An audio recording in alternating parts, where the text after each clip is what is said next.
On a cold morning in Missouri, children pour into Garfield Elementary School from every corner of the earth. To the flag of the United States of America. This public school is in the middle of one of the state's largest immigrant communities. Students here speak 18 different languages, and Principal Gwendolyn Squires must communicate with them all.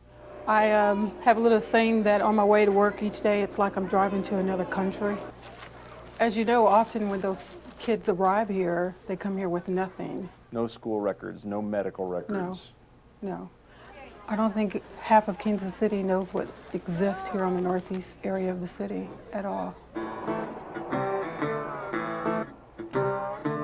She may be right. The immigrant population in Middle America is exploding. In Missouri alone, up 81% in the 1990s. The number of Latinos has nearly doubled,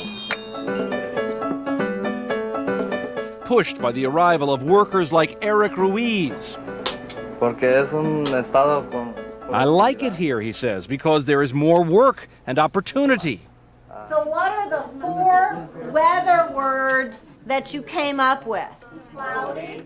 So, not far from Garfield School, adults crowd into English language classes at an immigrant community center. And program director David Holzclaw thinks this is wonderful. For hundreds of years, people have come here with a suitcase. And they've made this the richest, freest country in world history, I think. And that's still happening. Immigrants still account for only about 3% of Missouri's population, so it's not like they're overrunning the state. But there are more than 35 million foreign-born people living in this country. And right now I'm going to see some people who think that is a pretty big problem. Hi, how you doing? I'm Tom. Good to meet you. Nice to meet you. We contacted Joyce Mucci and her friends through the Federation for American Immigration Reform, which suggests the federal government lets too many legal immigrants in and does not keep enough illegals out. I think there's a great sense among Americans, and I'm not the only one, that there's a great fear that we're going to lose our identity as Americans. Their concerns are cultural. Their concerns are economic. I, as a taxpayer, federal, state level, I'm going to have to pay more money for all this because they're going to need more teachers, more help. Too bad that so many things bottom out at the dollar, but that's the reality in which we live. And their concerns are not unfounded. 800,000 legal immigrants now arrive annually, 4 times as many as 40 years ago. And when illegal aliens are tossed into the mix, nobody can say reliably even how many there are.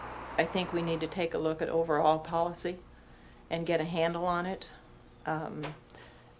Maybe even stop it for a while until we can count everybody. Immigrants have brought undeniable benefits to Missouri over the years. The Vietnamese community, started 3 decades ago, has produced strong churches, businesses, and families. Visit with Nguyen and Don Tran for even a few minutes, and you cannot doubt their patriotism. This is a good land, as a promised land in the Bible. So when we came over here, we tried to prove we are the good people. But some children of the original immigrants now wonder if keeping America's doors so wide open is wise. Should our immigration policy be more open or more closed? More closed. Really? Yes, it has to be taken care of at the very first step. And so what we have are like shelter classrooms. Back at Garfield Elementary School, Gwendolyn Squires has heard all the arguments, and her answer is simple. Look at Saib. A. Good. He arrived from Somalia 3 days ago. He speaks no English, never has been to school. Taking care of such children and their families, she believes, is what America is all about. This is the battlefield. What are you battling? I am battling whatever the children are battling, whatever they bring to us. America has always been an immigrant nation. But with 15,000 legal immigrants arriving every week, the descendants of some of those who came long ago are asking, how many more can we invite to American shores?